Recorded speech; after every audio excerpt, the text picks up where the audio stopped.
Hi hello ಎಲ್ರಿಗೂ ನಮಸ್ಕಾರ. ನಾನು ಈ ವಿಡಿಯೋದಲ್ಲಿ ಡಿಮ್ಯಾಟ್ ಅಕೌಂಟ್ ಓಪನ್ ಮಾಡೋದು ಹೇಗೆ ಅನ್ನೋದ್ರ ಬಗ್ಗೆ ತಿಳಿಸ್ಕೊಡ್ತೀನಿ.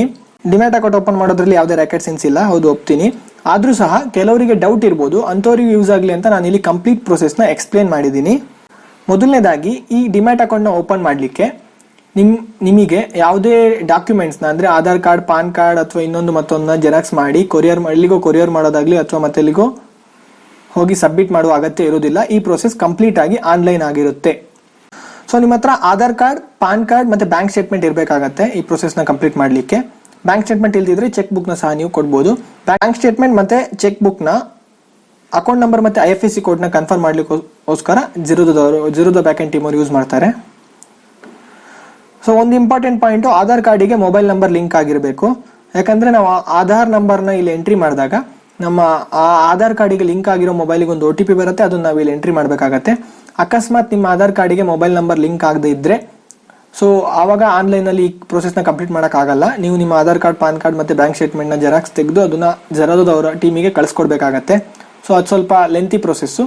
ಅದರಿಂದ ನೀವು ಆಧಾರ್ ಕಾರ್ಡಿಗೆ ಮೊಬೈಲ್ ಲಿಂಕ್ ಆಗದಿದ್ರೆ ಫಸ್ಟು ಆಧಾರ್ ಕಾರ್ಡಿಗೆ ಮೊಬೈಲ್ ಲಿಂಕ್ ಮಾಡಿಕೊಂಡು ಆಮೇಲೆ ಈ ಪ್ರೊಸೆಸ್ನ ಸ್ಟಾರ್ಟ್ ಮಾಡಿ. ಅಥವಾ ನಿಮ್ಮ ಮನೆಯಲ್ಲಿ ಯಾರ್ದಾದ್ರೂ ಆಧಾರ್ ಕಾರ್ಡಿಗೆ ಮೊಬೈಲ್ ಲಿಂಕ್ ಆಗಿದ್ರೆ ಅವ್ರ ಹೆಸರಲ್ಲಿ ನೀವು ಡಿಮ್ಯಾಟ್ ಅಕೌಂಟ್ನ ಓಪನ್ ಮಾಡಬಹುದು. ಸೊ ಕೆಳಗಡೆ ನಾನು ಡಿಸ್ಕ್ರಿಪ್ಷನ್ ಬ್ಯಾಕಲ್ಲಿ ಯಾರೋ ಮಾರ್ಕ್ ಕಾಣ್ತಿದ್ದಾರೆ, ಆ ಡಿಸ್ಕ್ರಿಪ್ಷನ್ ಬಾಕ್ಸ್ ಅಲ್ಲಿ ಒಂದು ಲಿಂಕ್ ಕೊಟ್ಟಿದ್ದೀನಿ. ಆ ಲಿಂಕ್ ಮೇಲೆ ಕ್ಲಿಕ್ ಮಾಡಿದ್ರೆ ನೀವು ಡೈರೆಕ್ಟ್ ಆಗಿ ಅಕೌಂಟ್ ಓಪನಿಂಗ್ ಪೇಜಿಗೆ ನಿಮ್ಮನ್ನ ಕರ್ಕೊಂಡು ಹೋಗುತ್ತೆ. ಸೊ 2-3 ಬ್ರೌಸರ್ ನಿಮ್ಮಲ್ಲಿ ಇನ್ಸ್ಟಾಲ್ ಆಗಿದ್ರೆ ಕ್ರೋಮಲ್ಲಿ ಓಪನ್ ಮಾಡಿ, ಅದು ಕೇಳತ್ತೆ ಯಾವ ಬ್ರೌಸರ್ಲಿ ಓಪನ್ ಮಾಡಬೇಕು ಅಂತ. ಸೊ ಓಪನ್ ಮಾಡಿದಾಗ ನೀವು ಈ ಜಿರೋದ ಪೇಜಿಗೆ ಬರ್ತೀರಾ. ಸೊ ಇಲ್ಲಿ ಮೇನ್ ಆಗಿ ಸೈನ್ ಅಪ್ ಅಂತ ಕೇಳ್ತಿದೆ. ಇಲ್ಲಿ ಮೊಬೈಲ್ ನಂಬರ್ನ ಟೈಪ್ ಮಾಡಬೇಕು. ನಿಮ್ಮ ಮೊಬೈಲ್ ನಂಬರ್ ಟೈಪ್ ಮಾಡಿ, ಆ ನಂಬರ್ಗೆ ಒಂದು OTP ಬರುತ್ತೆ, ಅದನ್ನ ನೀವು ಇಲ್ಲಿ ಎಂಟ್ರಿ ಮಾಡಬೇಕು. ನಿಮಗೆ ಬಂದಿರುವಂಥ OTPನ ಎಂಟ್ರಿ ಮಾಡಿ ಕಂಟಿನ್ಯೂ ಅಂತ ಕೊಡಿ. ಇಲ್ಲಿ ನೀವು ನಿಮ್ಮ name as per Aadhaar card ಮತ್ತೆ ಇಮೇಲ್ ಐಡಿನ ಎಂಟ್ರಿ ಮಾಡಬೇಕಾಗತ್ತೆ. ಸೊ ಇಮೇಲ್ ಐಡಿ ತುಂಬ ಇಂಪಾರ್ಟೆಂಟು, ಯಾಕಂದರೆ ಡಿಮ್ಯಾಟ್ ಅಕೌಂಟ್ ಓಪನ್ ಮಾಡಾದ್ಮೇಲೆ ನೀವು ಮಾಡುವಂಥ ಎಲ್ಲ ಟ್ರಾನ್ಸಾಕ್ಷನ್ ಡೀಟೇಲ್ಸು ನಿಮ್ಮ ಮೇಲಿಗೆ ಬರುತ್ತೆ. ಸೊ ಮುಂಚಿನ ಥರ ಕೊರಿಯರು, ಹಾರ್ಡ್ ಕಾಪಿ ಎಲ್ಲ ಬರಲ್ಲ. ಪಿನ್ ಟು ಪಿನ್ ಡೀಟೇಲ್ಸ್ ನಮ್ಮ ಮೇಲ್ ಐಡಿಗೆ ಬರುತ್ತೆ. ಸೊ ಹಾಗಾಗಿ ಒಂದು ಮೇಲ್ ಐಡಿನ ಕ್ರಿಯೇಟ್ ಮಾಡ್ಕೊಳ್ಳಿ. ಆ ಮೇಲ್ ಐಡಿನ ಇಲ್ಲಿ ಎಂಟ್ರಿ ಮಾಡಿ, ಆ ಮೇಲಿಗೆ ಒಂದು OTP ಬರುತ್ತೆ, ಆ OTPನ ಇಲ್ಲಿ ಎಂಟ್ರಿ ಮಾಡಿ. ಸೊ ನೆಕ್ಸ್ಟ್ ನಿಮ್ಮ ಪಾನ್ ಕಾರ್ಡ್ ಮತ್ತೆ ಡೇಟ್ ಆಫ್ ಬರ್ತ್ ಕೇಳ್ತಿದೆ. ಪಾನ್ ಕಾರ್ಡ್ ನಂಬರ್ ಗೊತ್ತೇ ಇದೆ, ಪಾನ್ ಕಾರ್ಡ್ ಮೇಲೆ ಇರುತ್ತೆ, ಅದನ್ನ ಇಲ್ಲಿ ಎಂಟ್ರಿ ಮಾಡಿ.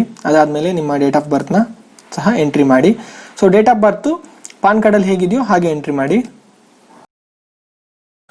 ಪಾನ್ ಕಾರ್ಡ್ ನಂಬರ್ ಎಂಟ್ರಿ ಮಾಡಾದ್ಮೇಲೆ ಪೇಮೆಂಟ್ ಪೇಜಿಗೆ ಬರ್ತೀರಾ ನೀವು.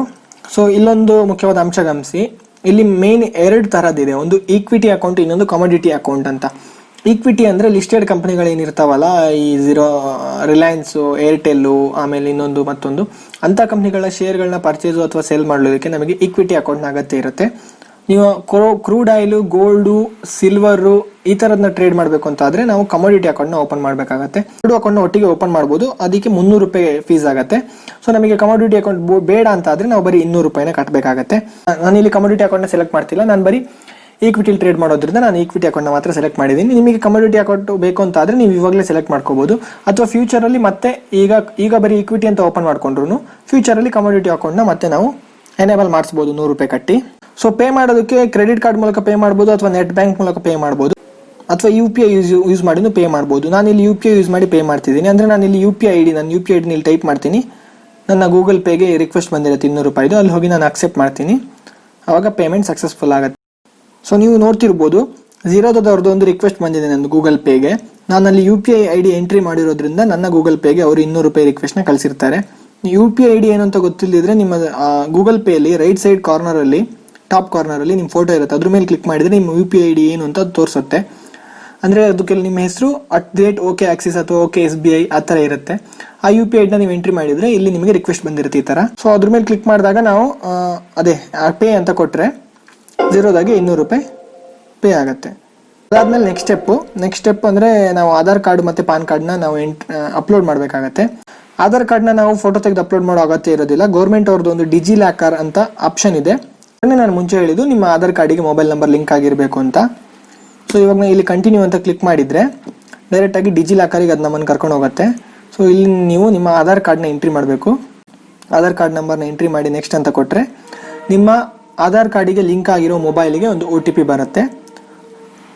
ಸೊ ಆ OTPನ ನೀವು ಮತ್ತೆ ಇಲ್ಲಿ ಎಂಟ್ರಿ ಮಾಡಬೇಕಾಗತ್ತೆ. OTPನ ಎಂಟ್ರಿ ಮಾಡಾದ್ಮೇಲೆ ಇಲ್ಲಿ ನಿಮ್ಮ ಡಾಕ್ಯುಮೆಂಟ್ಸ್ನೆಲ್ಲ ಕಲೆಕ್ಟ್ ಮಾಡೋಕೆ ಅದು ರಿಕ್ವೆಸ್ಟ್ ಕೇಳುತ್ತೆ. ಸೊ ಅಲೋ ಅಂತ ಕೊಡಿ. ಇವಾಗ ನಿಮ್ಮ ಆಧಾರ್ ಕಾರ್ಡ್ ಡೀಟೇಲ್ಸ್ನ ಜಿರೋದವರು ಡಿಜಿಲಾಕರ್ ಗೌರ್ಮೆಂಟ್ ಮೂಲಕ ಪಡ್ಕೊಂಡಿರ್ತಾರೆ. ನೆಕ್ಸ್ಟ್ ಇದರಲ್ಲಿ ಫಾದರ್ ನೇಮು ಅಂದರೆ father first name, last name, mother's first name, last name, ಇದೆಲ್ಲ ಆಧಾರ್ ಕಾರ್ಡ್ ಅಥವಾ ಪಾನ್ ಕಾರ್ಡಲ್ಲಿ ಏನಿದೆಯೋ ಅದೇ ಥರ ಎಂಟ್ರಿ ಮಾಡಿ. ಆನ್ಯಲ್ ಇನ್ಕಮ್ ಕೇಳ್ತಾ ಇದೆ. ನೀವು ಕೆಲಸಕ್ಕೆ ಹೋಗೋರಾಗಿದ್ರೆ ನಿಮ್ಮ 1 ವರ್ಷದ ಸ್ಯಾಲ್ರಿ, 1 ವರ್ಷದ ಸಂಬಳ ಎಷ್ಟಿರುತ್ತೆ ಅದನ್ನ ಇಲ್ಲಿ ಸೆಲೆಕ್ಟ್ ಮಾಡಿ. ಸೊ ಟ್ರೇಡಿಂಗ್ ಎಕ್ಸ್ಪೀರಿಯನ್ಸು ಅದೆಲ್ಲ ಕೇಳುತ್ತೆ, ಅದೆಲ್ಲ ನೀವು ಅಂತ ಕೊಡ್ಬೋದು. ಟ್ರೇಡಿಂಗ್ ಎಕ್ಸ್ಪೀರಿಯನ್ಸ್ ನೀವು ಅಂತ ಕೊಡ್ಬೋದು. ಆಕ್ಯುಪೇಷನ್ ನೀವೇನು ಇಂಜಿನಿಯರ್, ಡಾಕ್ಟ್ರು ಅಥವಾ ಇನ್ನೊಂದು ಮತ್ತೊಂದು ಏನಾಗಿದ್ದೀರೋ ಅದನ್ನ ಸೆಲೆಕ್ಟ್ ಮಾಡಿ. So next question, are you politically exposed ಅಂತ ಕೇಳ್ತಿದೆ. ಅಂದರೆ ನೀವು ರಾಜಕೀಯವಾಗಿ ಅಥವಾ ರಾಜಕೀಯ ಪರ್ಸನ್ ಜೊತೆ ಏನಾದರೂ ಸಂಬಂಧ ಇದೆಯಾ ಅಂತ ನೋ ಅಂತ ಕೊಡಿ. ಸೊ ನೆಕ್ಸ್ಟ್ ಸ್ಟೆಪ್ ಬಂದ್ಬಿಟ್ಟು ಅಕೌಂಟ್ ನಂಬರ್ ಮತ್ತು IFSC ಕೋಡ್ನ ಎಂಟ್ರಿ ಮಾಡಬೇಕಾಗತ್ತೆ. ಸೊ ನೀವು ಇಲ್ಲಿ ನಿಮ್ಮ ಹತ್ರ ಯಾವ ಬ್ಯಾಂಕಿನ ಚೆಕ್ ಬುಕ್ ಇದೆಯೋ ಅಥವಾ ಯಾವ ಬ್ಯಾಂಕಿನ ಸ್ಟೇಟ್ಮೆಂಟ್ ನಿಮ್ಮ ಹತ್ರ ಇದೆಯೋ ಅಥವಾ ನೀವು ಪಡ್ಕೋಬಹುದು ಆ ಬ್ಯಾಂಕ್ ಅಕೌಂಟ್ನ ಎಂಟ್ರಿ ಮಾಡಿ. ಫಾರ್ ಎಕ್ಸಾಂಪಲ್ ಇವಾಗ ಕೋಟಕ್ ಮಹೀಂದ್ರ ಬ್ಯಾಂಕ್ ಅಥವಾ ICICI ಬ್ಯಾಂಕ್ ಈ ಥರದ ಬ್ಯಾಂಕ್ಗಳು, HDFC ಈ ಥರದ ಬ್ಯಾಂಕ್ಗಳು ಏನಿದ್ದಾವೆ ಇಂಥ ಬ್ಯಾಂಕ್ಗಳಲ್ಲಿ ನೀವು ಅವ್ರ ಮೊಬೈಲ್ ಬ್ಯಾಂಕಿಂಗಿಂದ ನೀವು ಸ್ಟೇಟ್ಮೆಂಟ್ನ ಪಡ್ಕೋಬಹುದು. ಸೊ ಇಲ್ಲಿ ನೀವು IFSC ಕೋಡ್ ಹೊಡೆದ ಕೂಡಲೇ ಅದೇ MICR ಕೋಡ್ನ ಅದೇ ತಗೊಳುತ್ತೆ, ನೀವು ಟೈಪ್ ಮಾಡಬೇಕಾಗತ್ತೆ ಇರೋದಿಲ್ಲ. ಸೊ ಮತ್ತೆ ಬ್ಯಾಂಕ್ ಅಕೌಂಟ್ ನಂಬರ್ನ 2 ಸತಿ ಎಂಟ್ರಿ ಮಾಡಿ. ನೆಕ್ಸ್ಟ್ ಅಂತ ಕೊಡಿ. ಎಲ್ಲ ಅಗ್ರಿ ಕೊಟ್ಕೊಂಡು ಕಂಟಿನ್ಯೂ ಕೊಡಿ. ಅಕೌಂಟ್ ನಂಬರ್ನ ಮತ್ತು IFSC ಕೋಡ್ನ ಕರೆಕ್ಟಾಗಿ ಎಂಟ್ರಿ ಮಾಡಿ. ಮಿಸ್ ಮ್ಯಾಚ್ ಆದರೆ ಬ್ಯಾಕ್ಗ್ರೌಂಡ್ ವೆರಿಫಿಕೇಶನ್ ಆಗಲ್ಲ. ಸೊ ಅವಾಗ ಮತ್ತೆ ಫಸ್ಟಿಂದ ಪ್ರೊಸೆಸ್ನ ಸ್ಟಾರ್ಟ್ ಮಾಡಬೇಕಾಗತ್ತೆ. ಅಕೌಂಟ್ ನಂಬರ್ ಮತ್ತು IFSC ಕೋಡ್ನ ಎಂಟ್ರಿ ಮಾಡಿ ಆದಮೇಲೆ ವೆಬ್ ಕ್ಯಾಮ್ ವೆರಿಫಿಕೇಶನ್ ಅಂತ ಕೇಳುತ್ತೆ.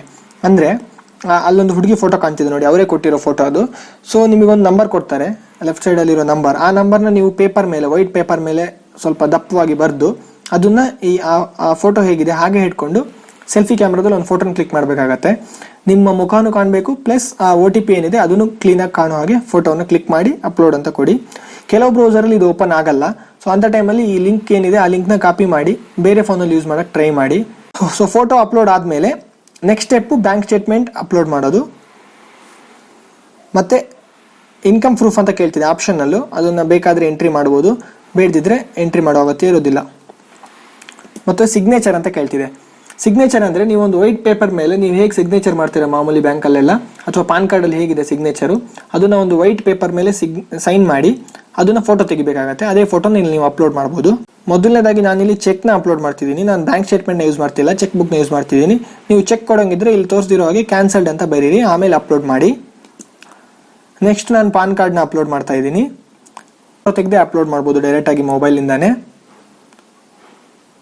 ಕಂಪ್ಯೂಟ್ರಲ್ಲಿ ಸ್ಕ್ಯಾನ್ ಮಾಡೋ ಅಗತ್ಯ ಇರೋದಿಲ್ಲ, ಮೊಬೈಲ್ ಫೋಟೋನೇ ವರ್ಕ್ ಆಗುತ್ತೆ. ಸೊ ನಿಮ್ಮ ಸೈನ್ ಅಂದರೆ ಹೇಳ್ದೆ ಅಲ್ಲ, ವೈಟ್ ಪೇಪರ್ ಮೇಲೆ ಒಂದು ಸೈನ್ ಮಾಡಿ ಅಪ್ಲೋಡ್ ಮಾಡಿ ಆದಮೇಲೆ ನೆಕ್ಸ್ಟ್ ಲಾಸ್ಟ್ ಸ್ಟೆಪ್ಪಿಗೆ ಬರ್ತೀರಾ. ಇದು ಸೈನ್ ಅಂತ ಕರೀತಾರೆ ಇದನ್ನು. ಅಂದರೆ ನಿಮ್ಮ ಇಮೇಲಿಗೆ ಒಂದು OTP ಬರುತ್ತೆ, ಆ OTPನ ಮತ್ತೆ ಇಲ್ಲಿ ಎಂಟ್ರಿ ಮಾಡಬೇಕಾಗತ್ತೆ. ಅದಾದಮೇಲೆ ಆಧಾರ್ ಕಾರ್ಡ್ ನಂಬರ್ನ ಎಂಟ್ರಿ ಮಾಡಬೇಕು, ಮೊಬೈಲಿಗೆ ಒಂದು OTP ಬರುತ್ತೆ, ಅದನ್ನು ಎಂಟ್ರಿ ಮಾಡಬೇಕು. ಸೊ ಇಲ್ಲಿ ನಾನು ತೋರಿಸ್ಕೊಡ್ತೀನಿ ಹೆಂಗೆ.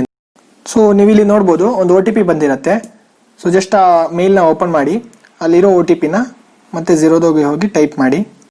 ಸೊ ಇಷ್ಟಾದಮೇಲೆ I agree to the KYC ಅಂದರೆ ನೋ ಯುವರ್ ಕಸ್ಟಮರ್ ಪ್ರೊಸೆಸ್ ಅಂತ. ಸೊ ಅದನ್ನು ಓಕೆ ಕೊಡಿ, ಪ್ರೊಸೀಡ್ ಟು ಸೈನ್ ಅಂತ ಕೊಡಿ.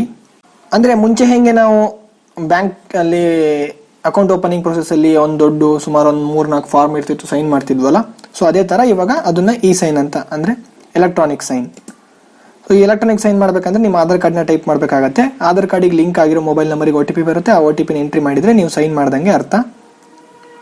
ಎಂಡ್ OTP ಅಂತ ಕೊಟ್ಟರೆ ಒಂದು OTP ಬರುತ್ತೆ, ಅದನ್ನು ಎಂಟ್ರಿ ಮಾಡಬೇಕು. ಸೊ ಇಲ್ಲಿ ಗಮನಿಸಿ, ಎರಡು ಸತಿ ಮಾಡಬೇಕಾಗತ್ತೆ. ಇದನ್ನ ಸೇಮ್ ಪೇಜೇ ಬರುತ್ತೆ. ನೀವು ಮುಂಚೆನೇ ಮಾಡಿದ್ನಲ್ಲ ಅಂತ ಮತ್ತೆ ಕ್ಯಾನ್ಸಲ್ ಮಾಡಿದರೆ ಅಕೌಂಟ್ ಓಪನಿಂಗ್ ಪ್ರೊಸೆಸ್ ಕಂಪ್ಲೀಟ್ ಆಗಲ್ಲ. ಸೊ ನಾನು ಇಲ್ಲಿ ನೋಡ್ತಿರ್ಬೋದು ನೀವು, OTP ಬಂತು, OTP ಓಕೆ ಮಾಡಿದೆ, ವೆರಿಫೈ OTP ಅಂತ ಕೊಟ್ಟೆ, ಮತ್ತೆ ಸೈನ್ ಅಂತ ಕೊಡಿ. ಮತ್ತೆ ನೀವು ಆಧಾರ್ ನಂಬರ್ನ ಎಂಟ್ರಿ ಮಾಡಿ, ಆ OTP ಬರುತ್ತೆ, ಆ OTPನ ಎಂಟ್ರಿ ಮಾಡಿ.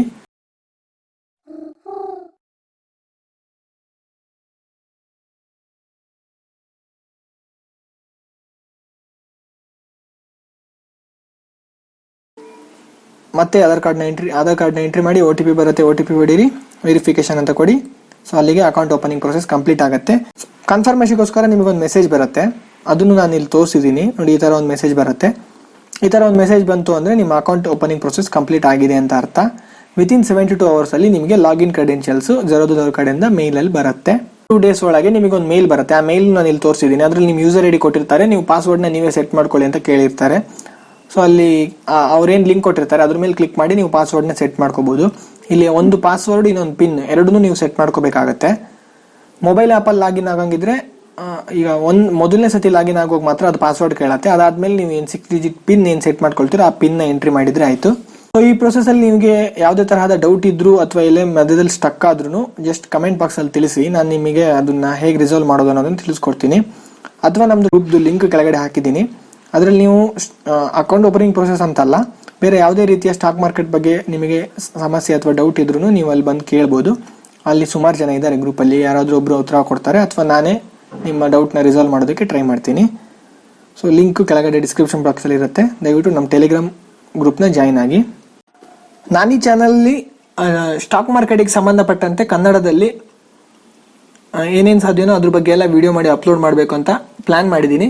ದಯವಿಟ್ಟು ನಿಮಗೆ ಯಾವುದಾದ್ರೂ ಪರ್ಟಿಕ್ಯುಲರ್ ಸಬ್ಜೆಕ್ಟ್ ಬಗ್ಗೆ ಇನ್ಫಾರ್ಮೇಷನ್ ಬೇಕಿದ್ದರೆ ಕಮೆಂಟ್ ಬಾಕ್ಸಲ್ಲಿ ತಿಳಿಸಿ, ನಾನು ಅದನ್ನು ನೆಕ್ಸ್ಟ್ ವಿಡಿಯೋದಲ್ಲಿ ಎಕ್ಸ್ಪ್ಲೇನ್ ಮಾಡೋಕ್ಕೆ ಟ್ರೈ ಮಾಡ್ತೀನಿ.